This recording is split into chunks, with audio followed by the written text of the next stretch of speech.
বাংলাদেশে broadband internet wifi চালু হয়েছে। এখনও পর্যন্ত যারা ফেসবুক, টিকটক অথবা ইউটিউব অ্যাপ ব্যবহার করতে পারছেন না বা ফেসবুকে ঢুকতে পারছেন না, আজ আমি আপনাদের দেখাবো কিভাবে আপনারা ফেসবুক ব্যবহার করবেন ওয়াইফাই দিয়ে, কিংবা যখন মোবাইল ইন্টারনেট চালু হবে আমাদের বাংলাদেশে তখনও কিন্তু আপনারা এই প্রসেসে ফেসবুক ব্যবহার করতে পারবেন। আজ আমি আপনাদের দেখাবো। যদি অফিসিয়ালভাবে বাংলাদেশ থেকে ব্লক করা হয় সেক্ষেত্রে ব্যবহার করা যাবে। তবে অনেকেই হয়তো ভাবছেন ভিপিএন দিয়ে, হ্যাঁ ভিপিএন দিয়েই আপনাদের ফেসবুক ব্যবহার করতে হবে।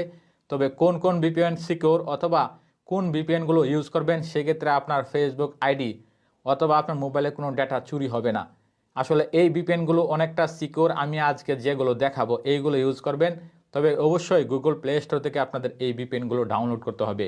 আপনার মোবাইলের ইন্টারনেট যদি স্লো কাজ করে সেক্ষেত্রে অনেকটা ফাস্ট হয়ে যাবে ইন্টারনেট। তো সেই ক্ষেত্রে সর্বপ্রথম আপনারা গুগল প্লে স্টোরে চলে যাবেন।